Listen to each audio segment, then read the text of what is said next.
Hello everyone, bonjour tout le monde. Welcome to EFA172, and today I'm with my little nephew, not so little no more, Jaime Villeneuve. How you doing, Jamie? Hello, mon oncle Jean-Guy. Hey, so you're in Toronto right now. What's your shirt say? Home is Toronto. Home is Toronto, right? So you live in Toronto. I'm in Ottawa, and we've been chatting back and forth, communicating, and I know you're comedian life. I'm going to say a comic's life, but a comedian life. And so what do you go by right now? Like as a comedian, like a comic. I know you had some different names, but what do you go by? What's your name? My comedian name is just Jaime Villeneuve. You know, that's the tradition. Is you use your real name. You know, I have I think some silly otherwise known as. Yeah. But those are like inside jokes. You know, like when the master of ceremonies, the host calls me to the stage. He goes like, "Ladies and gentlemen, Jaime Villeneuve." You know, that's my comedian name. You know, like Richard Pryor. Yeah, Or no, that's it. George Carlin. Yeah, and I've seen you live. I've seen your acts, that kind of stuff. And I'll be honest, you are funny. Like you are funny, and I love it. You are, like I said, and I wouldn't say that. And I talk often. You'll see it with like my podcast EFA, and I talk about knowledge, training, and experience, right? And I like to talk to people with knowledge, training, and experience. And if I talk about the comic life and the comedian life, and if I was to go granular on that, I'm sure you would teach me. No, you would teach me a lot, right? It's a different life. It's like when I used to work the bars and the nightlife, there was a nightlife there. There was a vampire's life, right? So it's a different world, it's a different realm, and a lot of the backstage stuff and that. So today's an organic conversation. You know, I'd like to talk about martial arts. I know you love Jiu-Jitsu, and I've always loved the martial arts. We can talk about health. We can talk about the current events in Toronto, the current events compared to Ottawa. I'm a 54-year-old man. How old are you, Jamie? I'm 30. 30, so there's 24 years apart, and I'll guarantee you there's different mindsets right now when I look at a 30-year-old man, right, and I compare to a 54-year-old man. So we can start with comedy, and then we'll do jiu-jitsu. Okay, so comedy to that's health, that's my sort of timeline. Well, that's sort of my timeline where I started as a child actor, and then I got into stand-up comedy, and then I got into jiu-jitsu. Actually, that's good because people that don't know this so Jamie, like I said, he's my little nephew that's not so little no more. And Jamie, like he lives in Toronto and he lives a comedian life. But when he was a young lad, he was a brilliant young man, and he did have an acting career, and he aired on some television shows, a French series, and all that. And I used to enjoy scaring Jamie because we'd have intellectual conversations all the time when he was a young lad, because you would have intellectual conversations and you would say things like, I'd be drinking a glass of orange juice, and you start defining to me, you know what's in that juice, you know how many oranges and you start going into the calories of the juice. So that's how you were as a young man. And I like the scaring stuff and the child. Jean-Guy, that's called autism. I have full-on I look at the calories, look how many oranges. I think I'm learning that. but they're gifts when you know how to harness them. Right. You can call me dyslexic, right? And my daughter is dyslexic, and it's a gift. When you learn how to harness it, I'm telling you right now, I'm speaking to you as a 30-year-old man. When you learn how to harness that, because there's a lot of brilliance to it. If you look at all some of your most successful business individuals, all have a gift that way, but they learn to harness it. And I'm telling you right now that I can send you so much literature and so much videos on that and podcasts, and you follow that. Like when I learned to harness that my condition, because I'm telling you, I think it's 6 million miles an hour. But do you have I've always related to you. We have very similar type minds. I've always thought we're very similar. Do you have any French Canadian listeners? Because the show was called L'Ombre de l'Épervier, and you can go and watch it. And I was Daniel LeBlanc, little pioneer boy.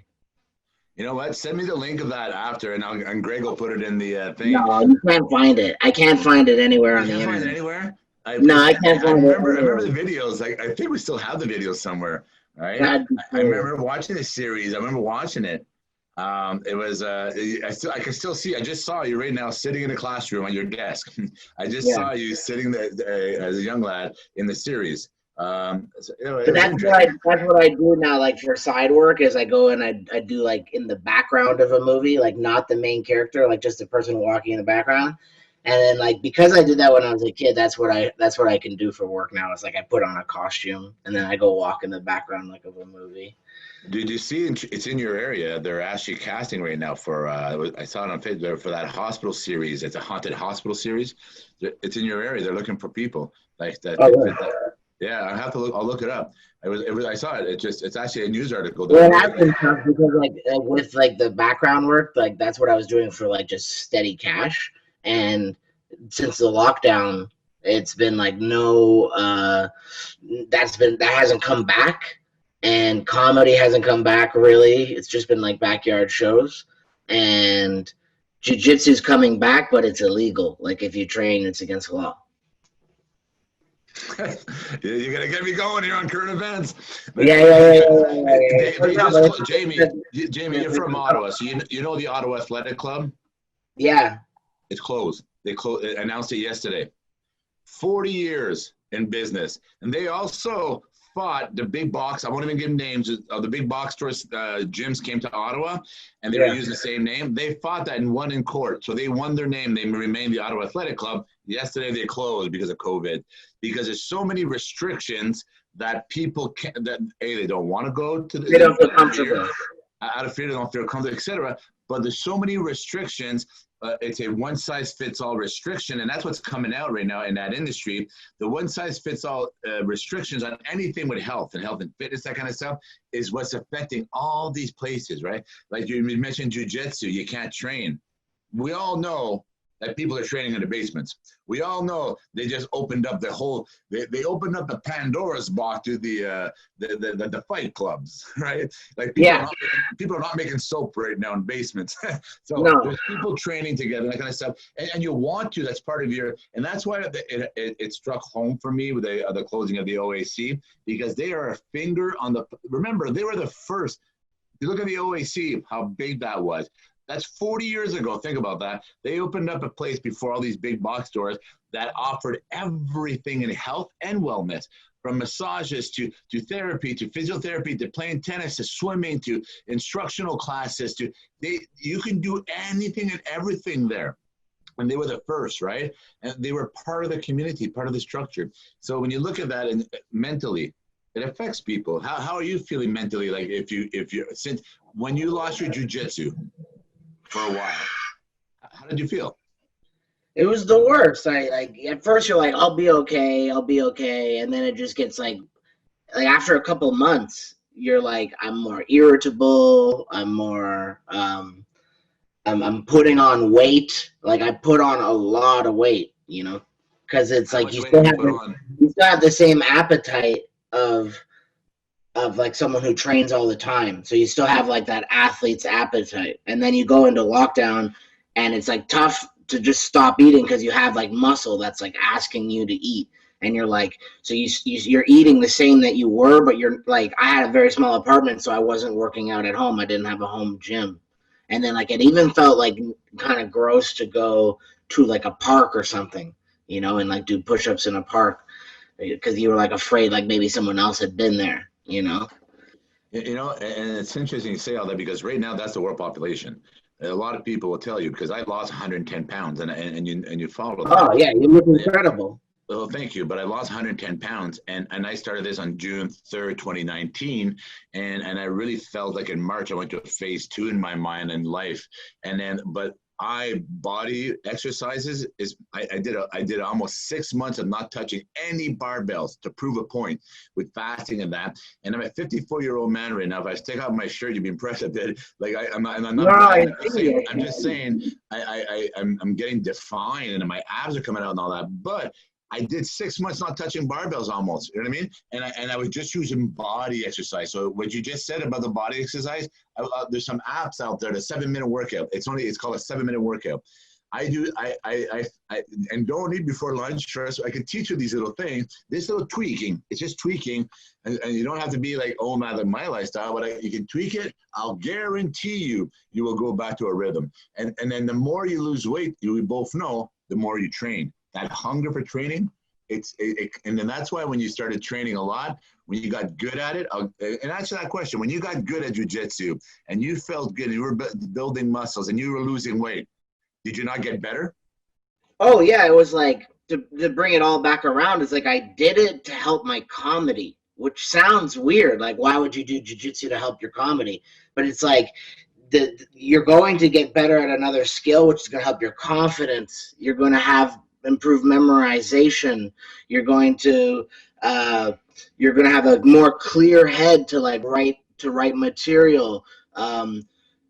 Jiu-jitsu is one of the hardest things I've ever done. So when I was done, like, getting my blue belt and I could handle like a student who was much larger than me, like a bigger, taller, stronger guy, it gives you like this confidence where like that's the hardest thing you'll ever do. So like to go on stage and do 5 minutes of sexual comedy material, it's like it makes what you do seem so easy. It makes everything else in life seem so easy. So it's like, when I'm in the gym, I'm not trying to get gold medals. You know what I mean? Because I'm a hemophiliac, and I'm not one of these kids who's single-minded on jiu-jitsu. I kind of have like 2 different things and a third thing when you include my podcast now. It's like I'm doing jiu-jitsu because I'm a professional in another area. But over time, jiu-jitsu's kind of become like something I'm working towards having a profession, because it's a health thing, like to bring it back to comedy. It's like, I do comedy because it's healthy.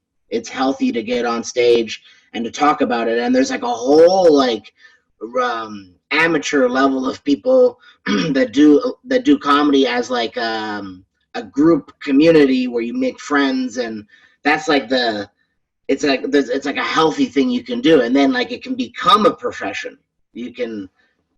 But I would do comedy no matter if I never got paid in the rest of my life.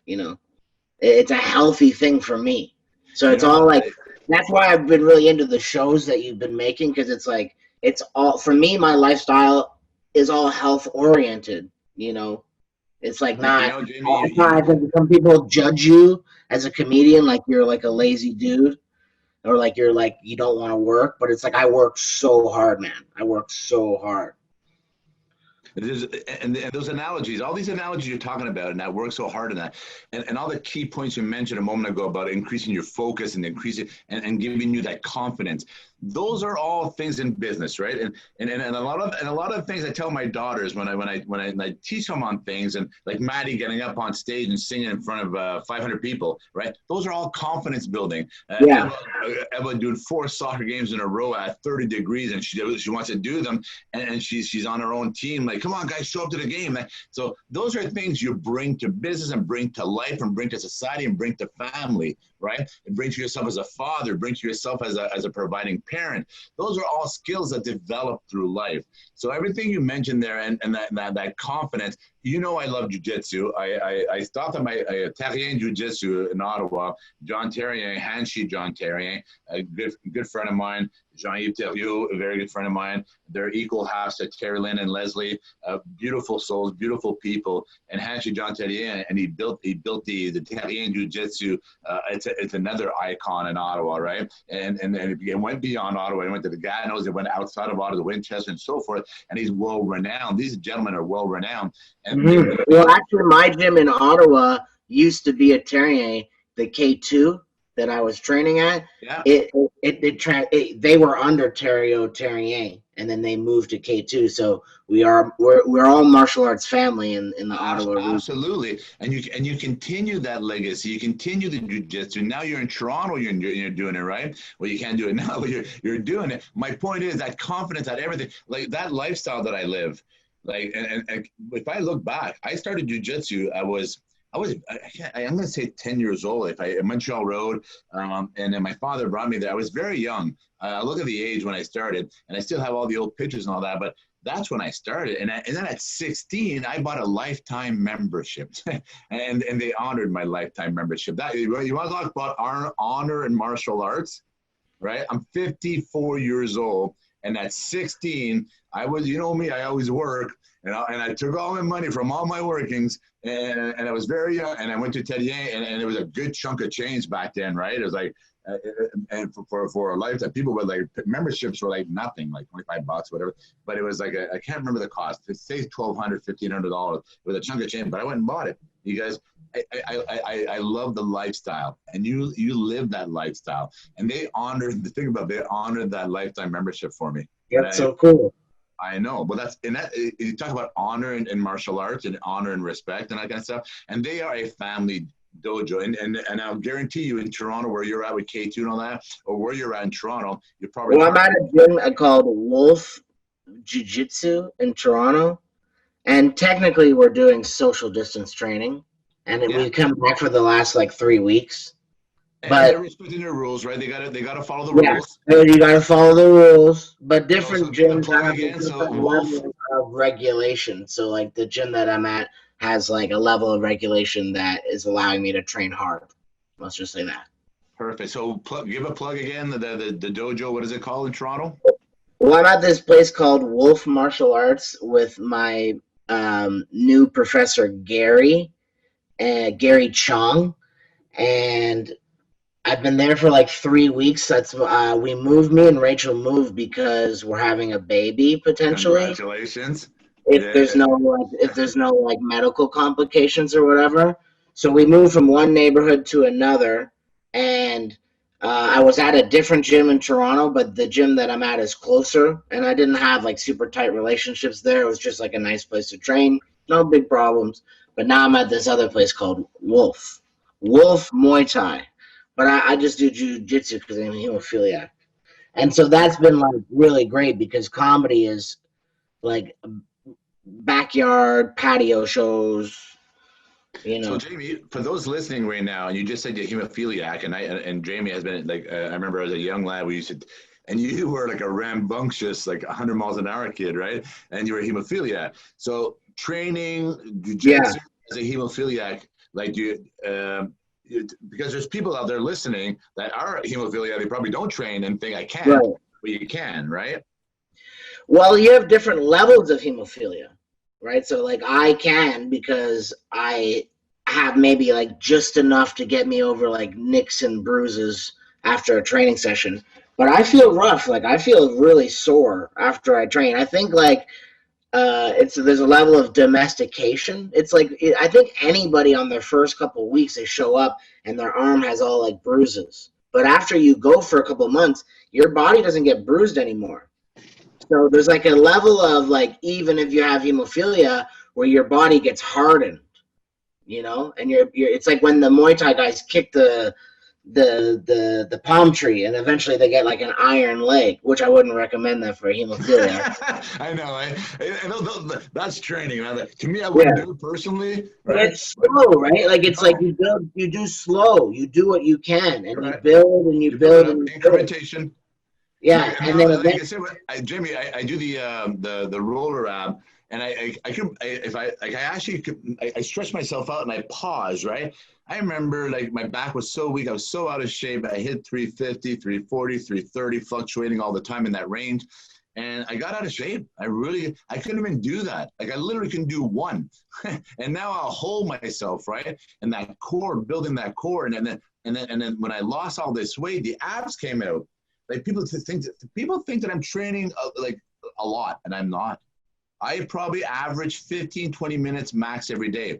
But I'm serious. I only do 15, 20 minute max every day of training. It came from the fasting. The body came from the fasting because fasting does not touch muscles, right? So all the muscles stay. So the other thing I do is I treat everything as a workout. Here's an example. If I go up the stairs at home, I walk my stairs like erect, and I pace. I'm not kidding you. I go up the stairs. I know. You probably look crazy around the house.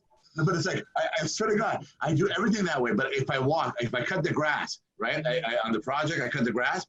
I start the mower. I put my walk on, my Fitbit, and I I walk the grass, but I pace myself really fast. I raise my heartbeat on everything I do. If my IT guy, people that are asking who the hell is the IT guy, that's my IT guy back there. So, and my IT guy, Greg, he was doing some work at home, and we're talking. And when I said to him, like, he was wheelbarrowing, and then I said to him, treat it like if you were at a gym, how would you do it? If you do the farmer's walk at the gym, how would you do it? So everything I do now, when I work on the property, if I'm doing a wheelbarrow, if I'm doing anything, if I'm picking up anything, how would I do it at the gym? How would I pick up that barbell, right? I would do it properly, right? In a proper, when you're doing your thing. That's how I treat life now, Jamie. Sure. So everything's a workout, and at the end of the day, my thing tells me, like, that I did something more, right? My heart rate went up, and I do every day I do something that way. I'll jump in a pool. Sometimes it's 10 minutes, just laps, 10 minutes, right? It counts it. So little things, incrementation you just mentioned a moment ago, that's what that is. That's incrementation. For me, I'm very bad at what you're mentioning. The self-starter stuff. Like, during lockdown, Junkie, I did nothing. Zero. Some people, they have a mental block on, like, the self-starter stuff. So for me, the jiu-jitsu is a wolf pack, a little group of men to keep you accountable. And you'll say, I'll see you here tomorrow, I'll see you here tomorrow, and I'll see you here tomorrow. And it's not your point of view is more healthy. The way that you can get things done on your own is more healthy.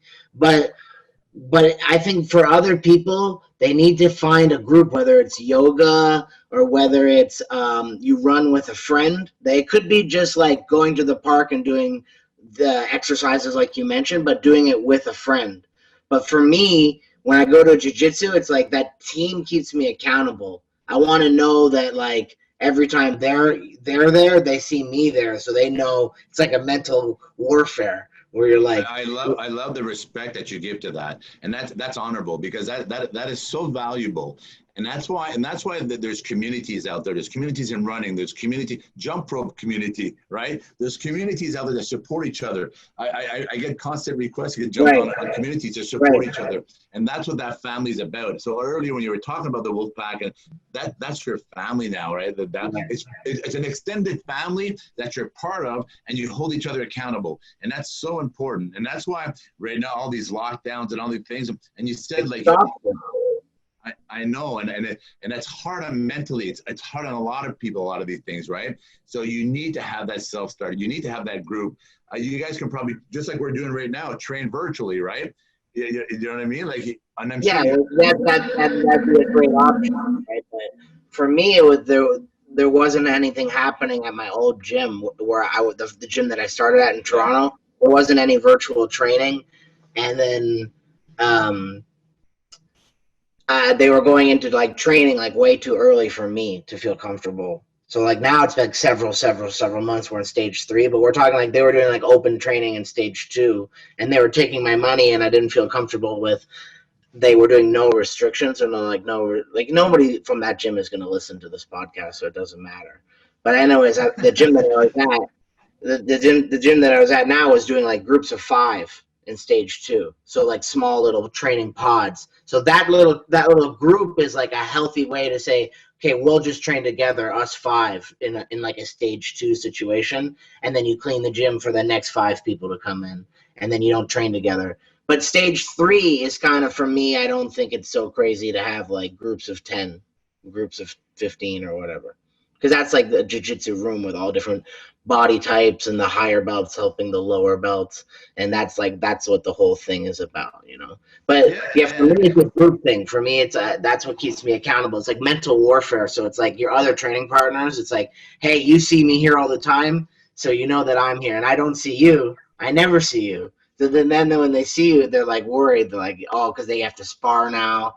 And then so you want to go, and it's like an arms race, you know? Yeah, and we also, and then I tell everybody, like, when in Rome, right? You got to respect it. You got to respect what's going on. And I tell people about to participate. I participate. You got to respect the dojos. They got to respect the rules and regulations and the laws, right? And then you got to respect other human beings who some people have conditions that are high. So I talk about COVID as being whatever conditions, whether it's underlying or health conditions that come from nutrition or environment, whatever those things are that you have gets augmented, right? And that's what happens with the COVID. Everything gets augmented, and that's why that whole training that way is you want to train, right? It's like I love focus mitts. I love focus mitts. I love kick pad training. That I wish I had somebody that I can do focus mitts, kick pad training every day. Just keep that mobility going, right? So it's just if I was to do something every day, if I had this, like I get on a bike in the morning now a lot before the winter starts. So I've been doing that. I'll do a quick workout. I'm not kidding you, 7 to 8, 10 minutes, depending on the day. Then I'll go outside. The bike will last me 8 minutes on my road. I will do 3, 4, 5 kilometers on my road, just back and forth. Right? Have you done that thing where it's like it spins around, you punch it, and then you duck underneath it? And I think you might like that. If you like mitt work. Yeah, you can do that at home. Duck under. It's funny to say that. I was looking at one yesterday. Yeah, you were with a base because there's a few. I've got rid of a few things in my gym and I'm adding things. You saw my gym, and I actually looked at one yesterday because they're much better now, and there's a couple of good ones for those kind of drills. So because I got double operations in one hand, I got operation in the other hand, and I don't want to have that effect again. I had carpal tunnel in both hands, but the second operation, they had to open it from here to here. It was like an ass open. I'm not kidding you. And for you, boxing is a good style. Like you're so large, you going like that's a good style for you. So for me, like I'm jiu-jitsu guy. I'm jiu-jitsu guy. I always want to defend off my back. I'm watching jiu-jitsu videos. Love jiu-jitsu. How many martial arts? I know, but for you, nobody's taking you down, Junkie. Nobody's taking you down. You are the ogre of the takedown defense. You're going to do those double underhooks. Nobody's taking you down. And you're going to pop them like that. Don't mess with Medi or Eva. You're hilarious. But it's that when you talk about the jiu-jitsu right now, right? How many martial arts stem from that?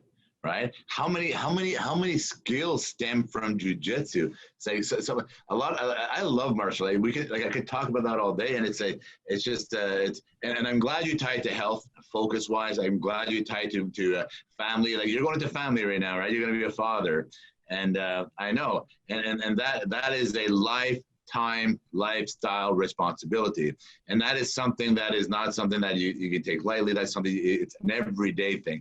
Right.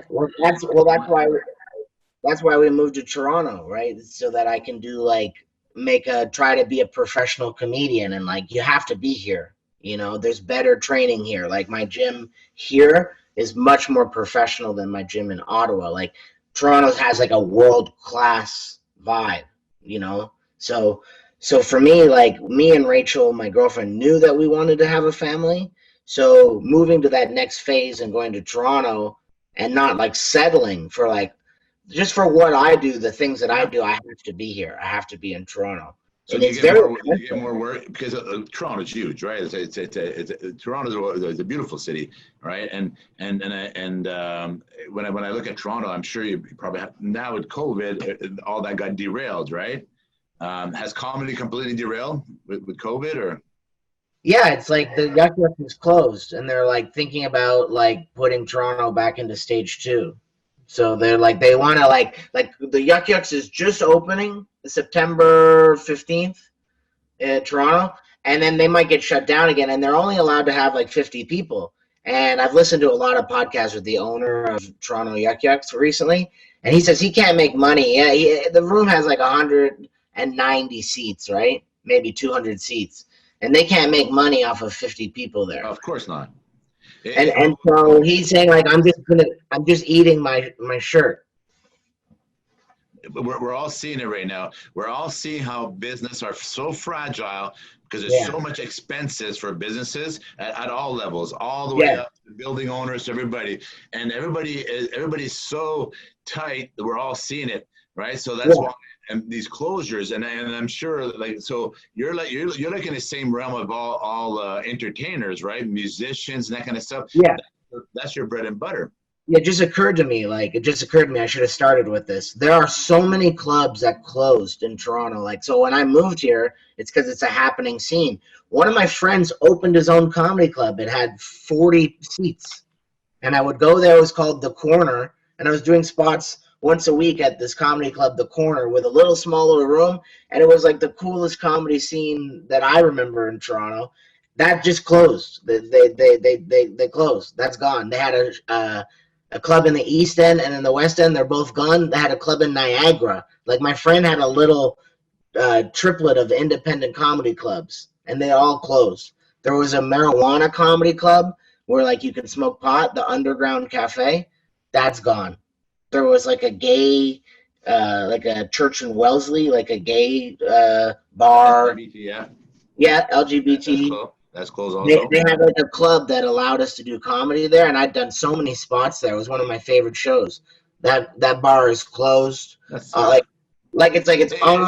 I'm listening to you talk, and you're just one voice, and you just named a whole slew. And I see you keep going on, right?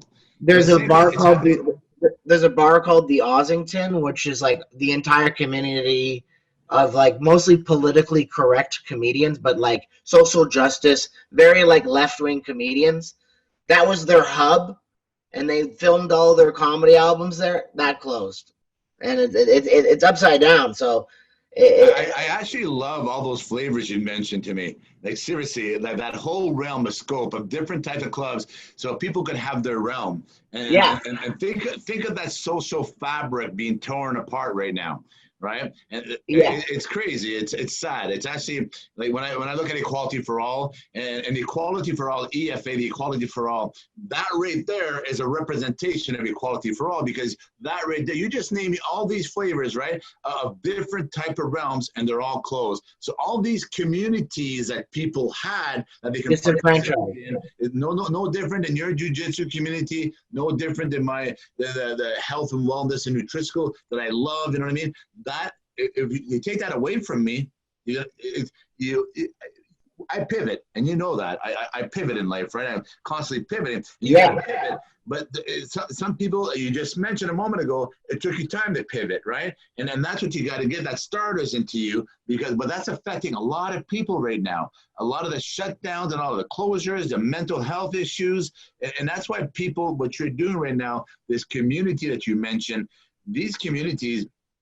I did a podcast. I just said where I'm saying industry and government need to get together and join like task forces.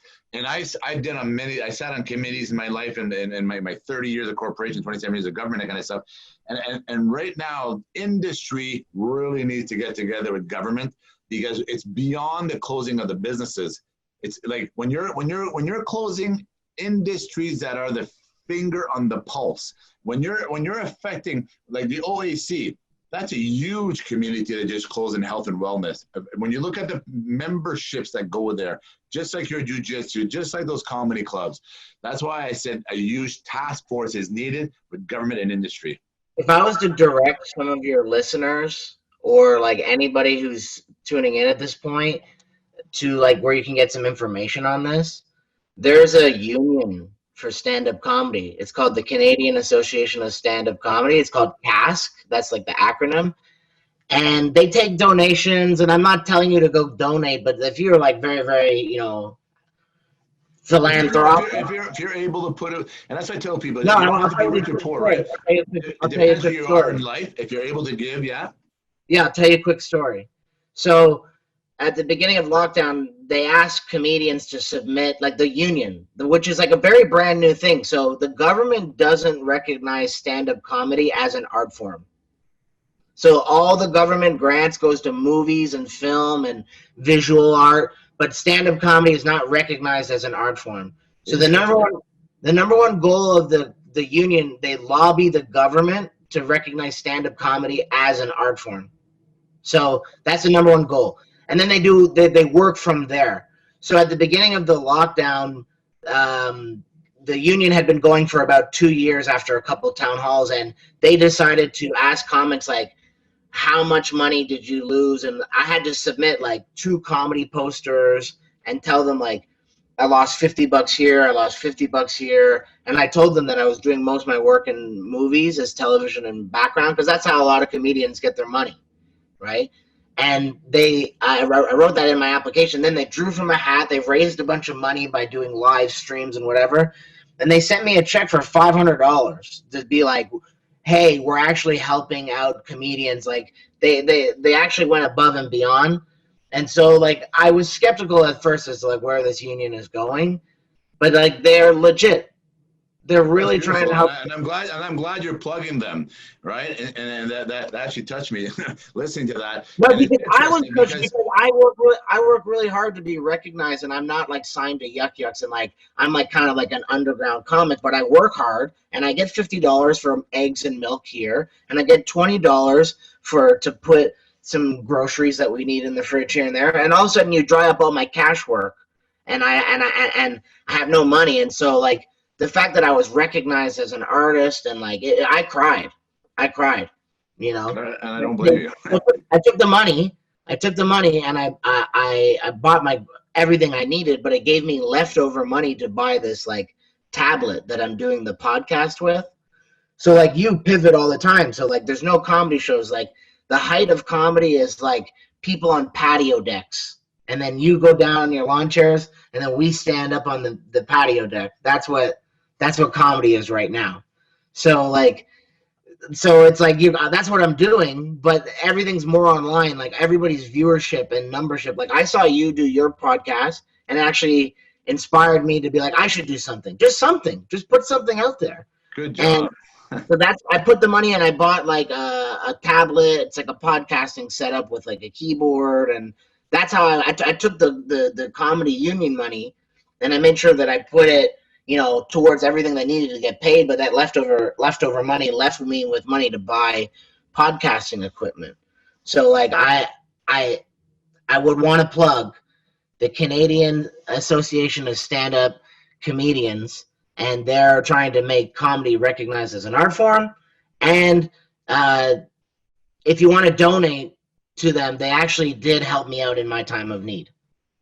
You know, and that's a beautiful plug. You know what? And it makes me emotional just listening to it. And also the fact that you use that money, you said, to take care of your family, but also you pivoted but you invested in your business, which is comedy. And you need that tool right now because COVID shut you down as a businessman. If you look at your business of you trying to make it as a comedian, and then you invested into a tool that can continue expanding you, right? So that recognition as the artist, it was well spent, right? You invested into the art. Yeah, and it's tough because like I'm cheap, you know, so to buy a couple $100 item is like, you know, it was and now when I look at the product that I'm making, like I'm really proud of it. So like if you want to go listen to the Jaime Villeneuve podcast on Spotify, on Google Podcasts, you can find it in lots of different places. But I have David Blaine, the magician, on, and you should go and listen to David Blaine, the magician. So my IT guy, Greg, we'll make sure we put those links inside when we go live here. Yeah, right down below. Go and listen to David Blaine on Spotify, and on my podcast, the Jaime Villeneuve podcast. But yeah, I was kind of inspired by you, you know, because you're just getting your message out there. You got to do your own thing. I'm glad you did. No one's gonna pick you up. No one's gonna make me put me on Sirius XM radio. You know, but once you make your own podcast, then you could submit that to Sirius XM because now you have a catalog. You've got content. And so, equality for all. And I say this to everybody that listens to understand. EFA, right? Equality for all.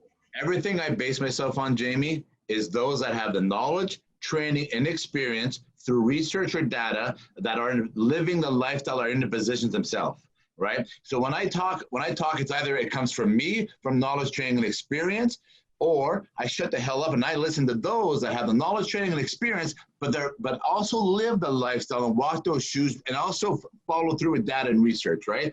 So a lot of these things. So when I voice myself, that's why equality for all, and that's why a lot of the stuff that you're talking about right now, and looking at the arts and looking at the communities, and I'm glad you plugged in the union, and I'm glad you plugged in your martial arts, because those are all communities that are so well needed, right? And that is the equality for all, because we all loyalty is really important. You have to be loyal to the people that are loyal to you. You know, it's how we stay together. It is how we stay together, and I'm glad that you invested in you invested in continuing what you're doing. You're working hard, and what you said a moment ago, like the comedy stuff, you got to have the material. Like I have done, this is 172 podcasts in a row, right? 172 days in a row. And those that know me, you know that my name's on a multiple corporations. So I go all the time till late at night to early mornings. I'm always doing this. So I squeeze this in, but this is work. And you know this because you got to edit it out. You got to put it together. You got to write it up. And it's also people telling me, where do you get your stuff? It's my dyslexic mind. Right? Every day I can speak for hours and I can go for hours because it's that mind you have. So that creative mind that you have, you put it out there with the arts, right? And you have it, you can do your comedy, your podcast and your comedy cast, right? And because you have like it's tough, you know, it's like you can follow your dream and you're not going to be rich, you know, like me and I know you are almost like the same. We're the same, but in some ways a little bit different because I'm like the guy who has no money and is like really doing like comedy and jiu-jitsu like all day, every day. That's what I do, right? But we'll see if it pays off. You know, it's like the risk. I told Rachel that if I didn't make a lot of money, all I wanted is for like my kid to know that I followed my dream and that like you can, and that like you should also, because like life is like you only get one shot. Like I'm getting emotional, you know. And you know, Jamie, you are following your dream, and you got to love what you do, right? And I'm going to speak to you as a 54-year-old man because you're 30, because you have 20. I got 24. You're going to fill 24 years of gap between us to still before you catch up, right? But you're still very young. And when I talk about pivoting earlier, that's why I'm very diversified. I'm in multiple things. So you can do your comedy, you can raise your family, right? You need to maintain, and I pulled back in March. I made it a big mission in life to give more time to my family. And it don't make me emotional, but I put more time to my family and the family dinners now that, and like I got meetings right now after this. I got to go to a meeting, then I'm going to rush. I'm going to go to make sure I go to Eva's soccer game, right? And then I'll go to Maddie's soccer game and I'll work in the vehicle. I'll bring my laptop on the stands, right? But I want to be in that room. I want to be in that realm. So those are things that I made sure I have time for. And I also diversify myself in other realms. Right, and that's the thing. You're going to learn that, and you're going to grow on that. And no, I have learned that from you. That's why I do jiu-jitsu, because it's diversification. You might get a lunchtime class for beginners. You know, like 2 years from now, I'm a purple belt. And because I've been training for so long, like 5 years, like it's coming. You know, I'll be a purple belt. Coming. You want to be an instructor, and you want I'll be a purple belt before you. But no, but that's because you're saying about family, because you need to diversify. So it's like I want to do comedy. How am I going to get there? Well, I need to make money. Well, I need to be healthy because I'm eating bar food and drinking alcohol. So I need to like have a balance, and there wasn't, which is bad for the mental health. Mental health is bad. Nobody wants to work with you.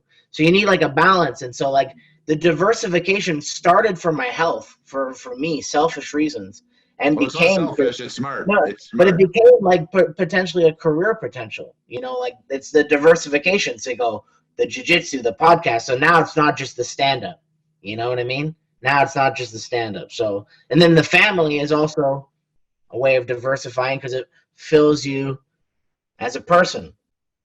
You know, so that's like a job, is like just trying. Like I've grown so much since having my girlfriend. That's a full-time job. The growing, like someone.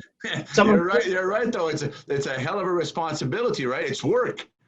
It's work to invest in your relationship and in your family and in your fatherhood and in your parenthood. It's work. And that's something you are applying yourself properly because you It's know. important to me. You know, it's worth whatever money I would make at a minimum wage job is spending the time to grow, to learn, to self-soothing and all these, like, you know, maybe things that you're not good at, you know, but my girlfriend helps me grow a lot. And then that's where the baby comes in, because you're like, that's, you know, you want to show her that that's how much this relationship means to you. And so it's like, yeah, it's all work. It's all work. I don't know. Yeah, we both got I can feel that we both got emotional. I can feel we both got emotional. You feel the energy, right? We're the same guy. We get all inspired and stuff. No, it's good. It's I always tell people that I have my father's mind and my mother's heart, right? And I've always been grounded with energy. And that mind you talk about, you have, right? That connectivity that you feel, right? You read people's eyes. I read people's eyes, right? And it's a gift and all these things. So that sense, right? Through telecommunication, right? It's that energy that surrounds this planet. It's interesting when it connects, right? I like that.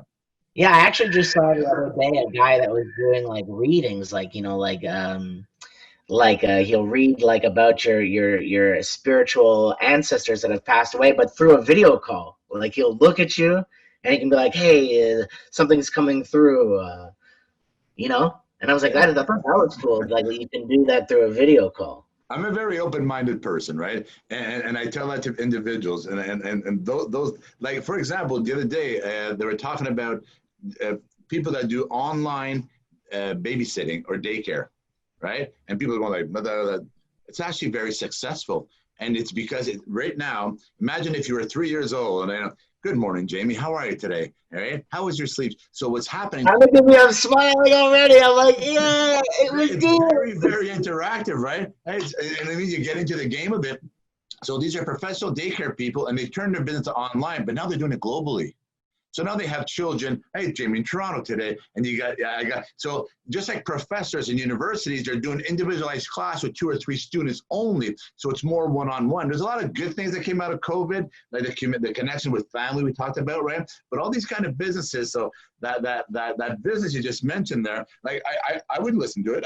I like a lot of people would be skeptic, but I'm very open-minded. And then I look at this daycare with online daycare, and I go like, people are skeptical of that, and I go, and this people are doing very well with it, and the business mind behind it, right? And those that have that substance, I call it substance, because I could talk for hours. You could talk like comedy. You got to put that material together, right? So if you do that as a business, I'm just plugging this right now, you can do interactive, but it's a job, because you got to stay interactive with that child all the time. And the parents, anyway, work with you. But it's very interesting, these different opportunities that are out there that are expanding through COVID and media and everything we're talking about right now. Right. Well, I might end up being like a stay-at-home dad, or like my girlfriend might like work her job during the day, and then I'll be stay-at-home dad. When she comes home, I can go train jiu-jitsu or do comedy, where it's like she'll have the night shift, and then I go out at night. Yeah.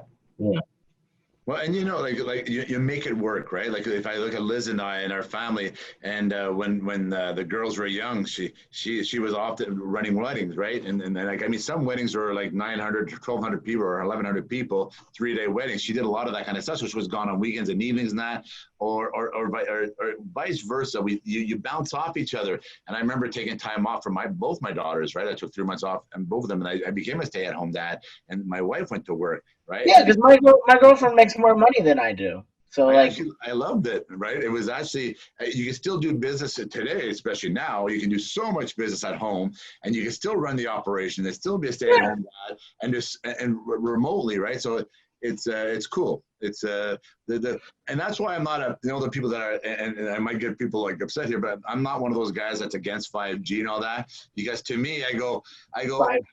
No, but everybody like all this fights. To me, I go, then stop technology then.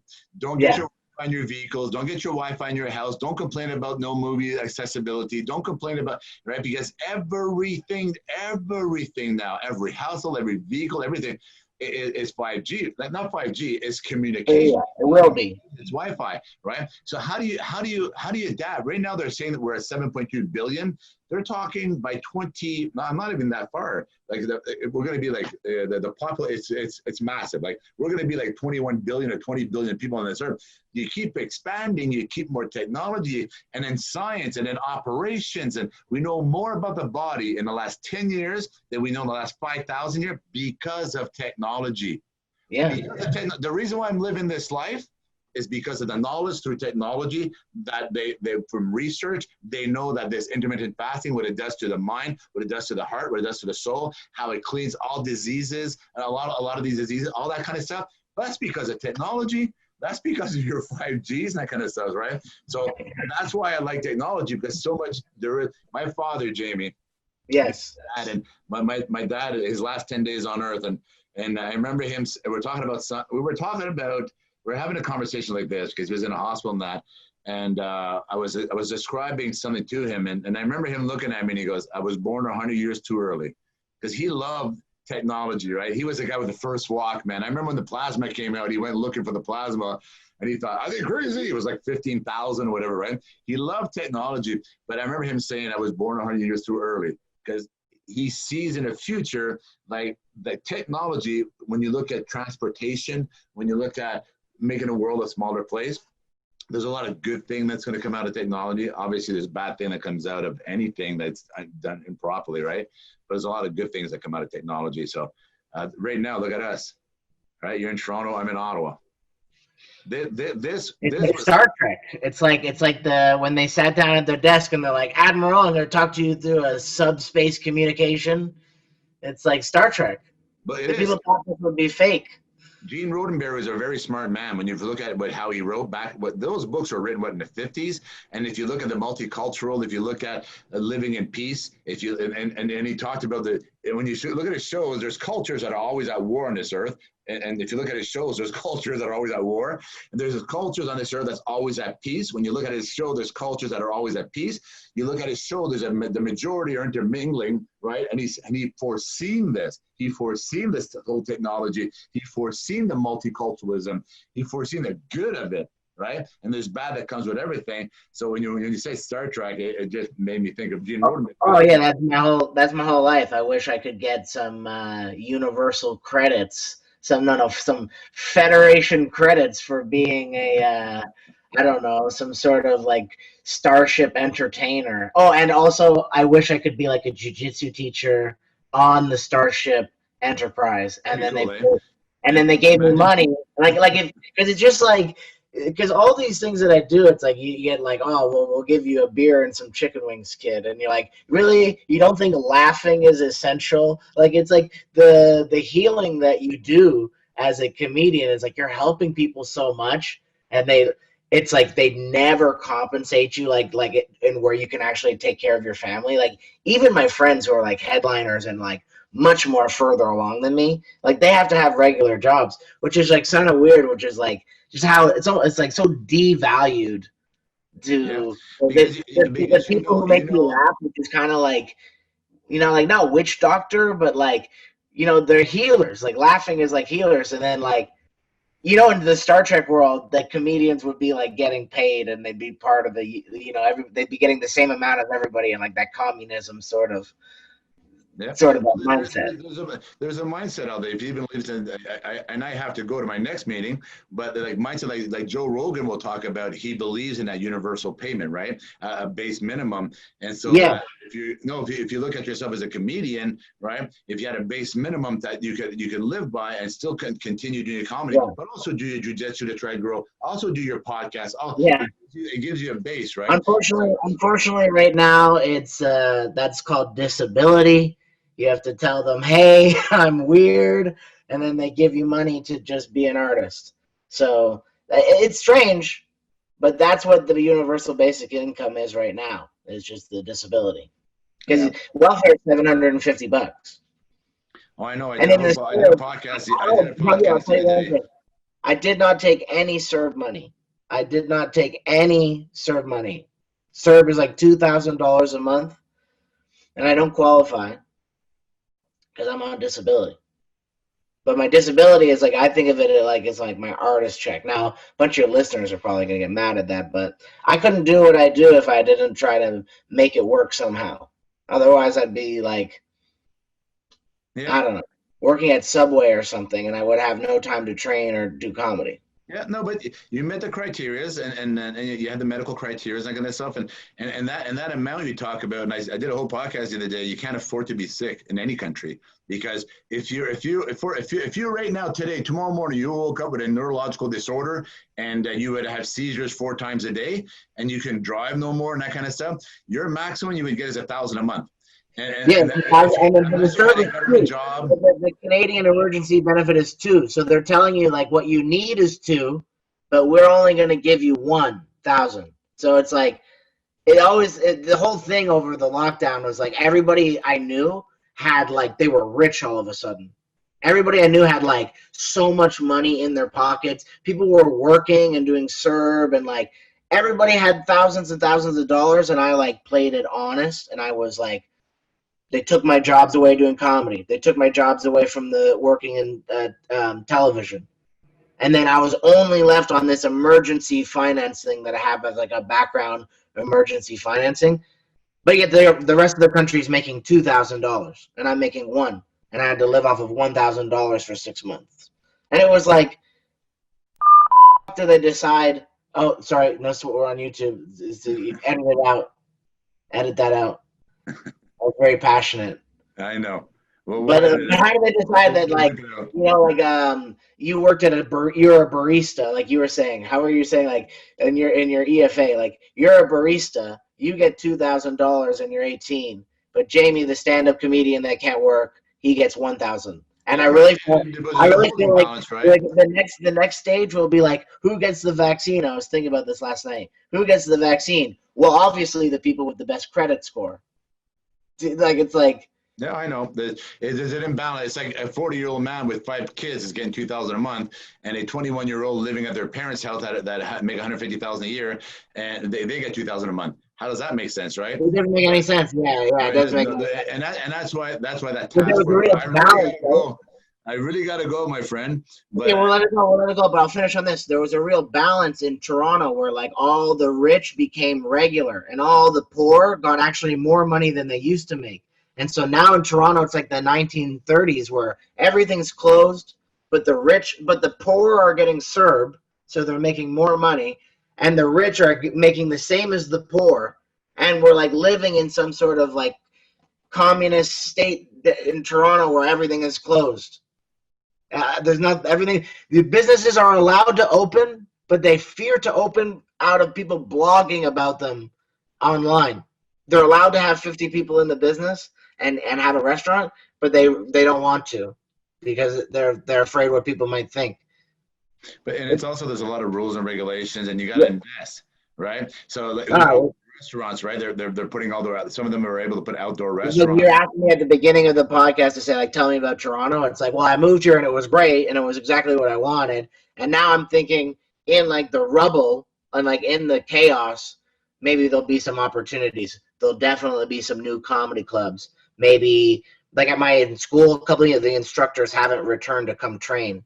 So like now I'm getting a step ahead from some of the assistant instructors. So when they come back, I'll have training and they won't be. So it's like there's a whole shakeup of everything because of so you're like hoping to find opportunities in the chaos. Like even though my rent is $2,000 a month in Toronto, it's like you're hoping that after the 30s, in the 1930s came the 40s and the 50s where it was really prosperous, you know?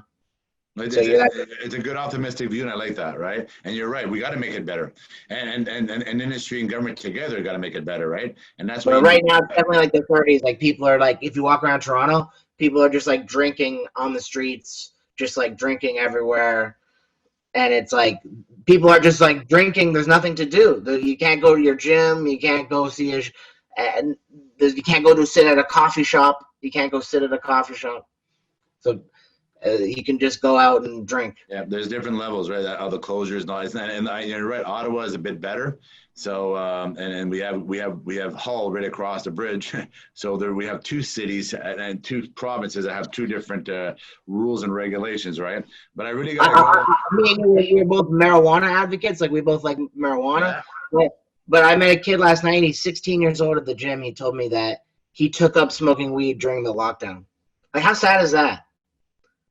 Like, because there's a lot of stuff that happened, right? Like, he's 16. It's so young, but he's got like no social interaction. He's got nothing to do. He's not going to school. He told me he's going back to school, but he's taking like one class and then come back and go home online. People distancing. It's creating a lot. We should, you know what? Let's schedule another podcast and let's talk about that.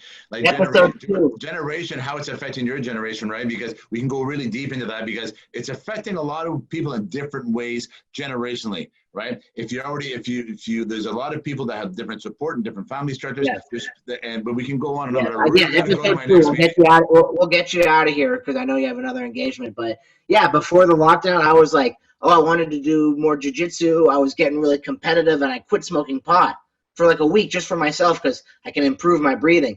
Lockdown happens. Now it's like I don't have a healthy relationship with pot anymore because I'm smoking way too much because I'm locked in the house. It's been only like 3 weeks since I've been allowed to train and do comedy. So like I'll be able to get it under control. But like the lockdown was so bad for so many people. In different ways. Absolutely. Absolutely. Well, it's really been great to talk to you. EFA, equality for all. 172, ladies and gentlemen, mesdames et messieurs. Yeah, that's what I do. See, one day I'd like to do that. Eh? Have you fighting somewhere or teaching somewhere, and I'll bring you in, lady, or even a comedy club, ladies and gentlemen, mesdames et messieurs. Well, that's my bucket list goal, Jean-Guy, is I want to get my purple belt in jiu-jitsu and then I want to do WWF. Good job. I'm going to go train. Podcast, we're talking about WWF, when we took you. All right, I want to go train. I want to go train WWF. I'm going to go train what they train, and I'm going to do a match, and I'm going to use my jiu-jitsu, and it'll be the greatest. It'll be the greatest. And my comedy, I'm going to mix them together, my jiu-jitsu and my comedy. There's an act right there. You got to build it now. Just like writing a book, right? All right, so Jean-Guy Bourguignon here with Jaime Villeneuve and on EFA172. Really, really glad we got to do this today, Jaime. Continue on your podcast and continue on your life, and congratulations on upcoming fatherhood and familyhood. And then with a lot of love and respect, I wanna give you a big virtual hug. And then I do want to do another one of these podcasts together and get into the generational stuff. Yes, we can talk for hours. It's good. All right. Love you, brother. Love you, buddy. All right. Okay, ciao. Bye. Peace out.